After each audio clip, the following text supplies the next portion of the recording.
So I've already gotten the majority of my mise en place done for this meal. I have quartered and sliced up the onion. I have stemmed and sliced the mushrooms and the stems as well. And I have also snapped off the woody ends of the asparagus and got them ready to blanch. When you're slicing the potatoes, you want to make sure you make the slices fairly thin so that way they don't take too long in the baking process. When you're cooking the bacon, you want to make sure that you get it nice and crispy so you're able to chop it up later after it cools. You also want to make sure that you reserve the bacon fat to cook the mushrooms and onions in once you're done. I also went ahead and cut my bacon in half so that way the strips were just a little bit easier to manage. Now that the bacon is done cooking and starting to cool, you can go ahead and take the bacon fat and make sure it's nice and warm. And you want to go ahead and add your onions first because they take a little bit longer to cook than the mushrooms do.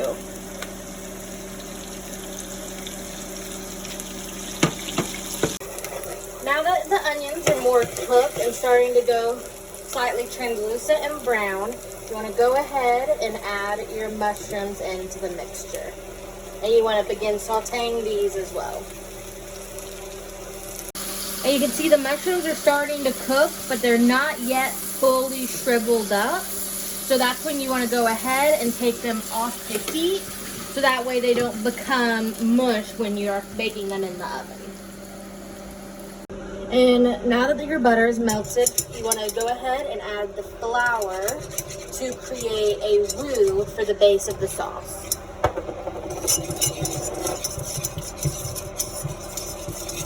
Now that you have your roux cooked to a blonde roux, you want to go ahead and add a little bit of milk and slowly whisk it in to avoid getting lumps in your sauce.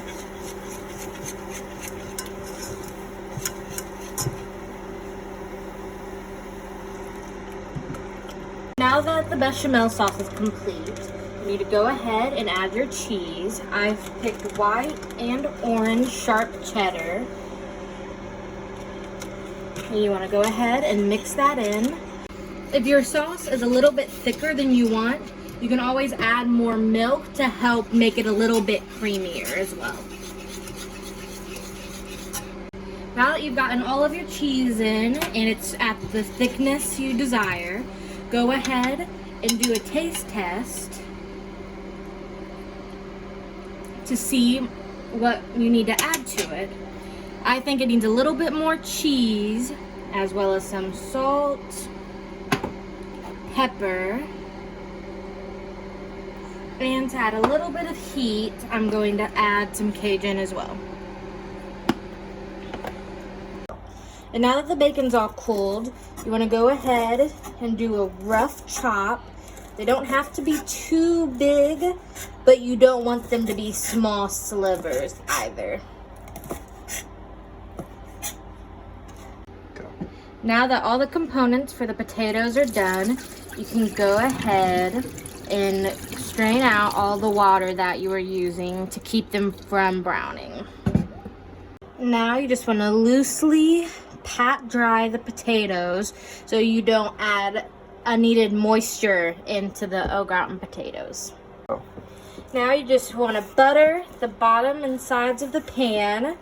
It doesn't have to be very thick, just a nice thin layer to avoid anything sticking, especially since today I will be using a metal pan.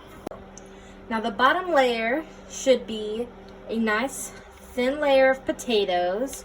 You need them overlapping just slightly, and you want to make it all the way across the bottom of the pan for a base to your dish. Alright, and now that you're done with your first layer of potatoes, you want to go ahead and get some bacon into the pan and just make a nice thin layer all across the bottom of your bacon.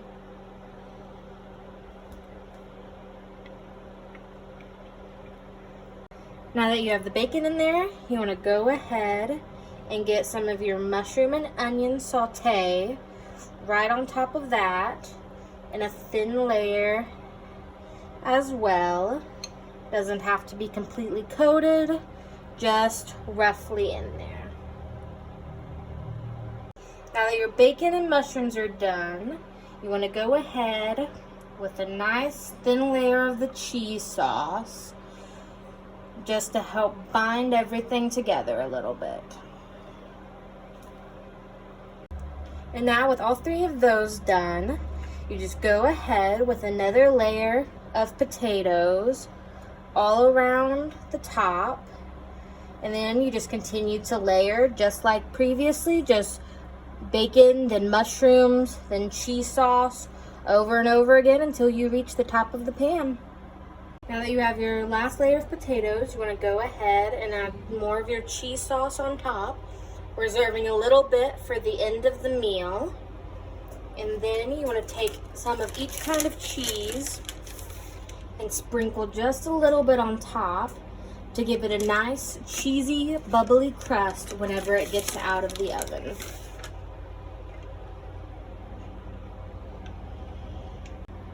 Now that you're done with all of your cheese and cheese sauce on top, you want to go ahead and pour a little bit of milk into the pan until you can barely see it when it's coming up the edges.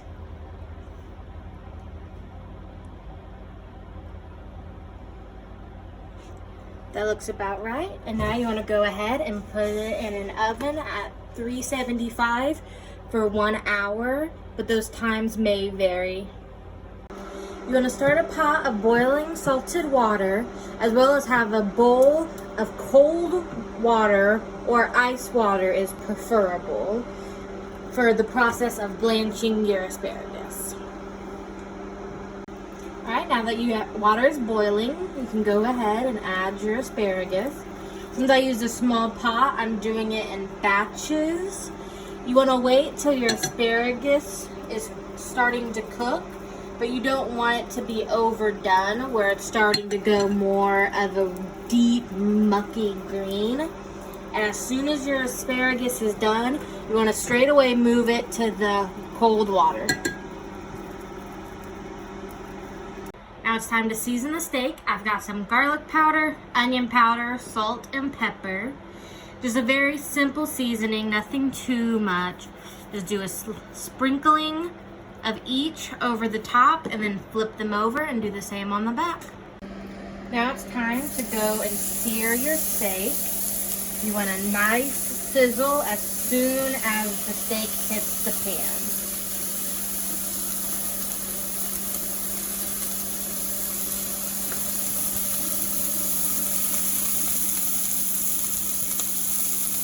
And once you get a nice sear on it, you can go ahead and flip it over and sear up the other side as well.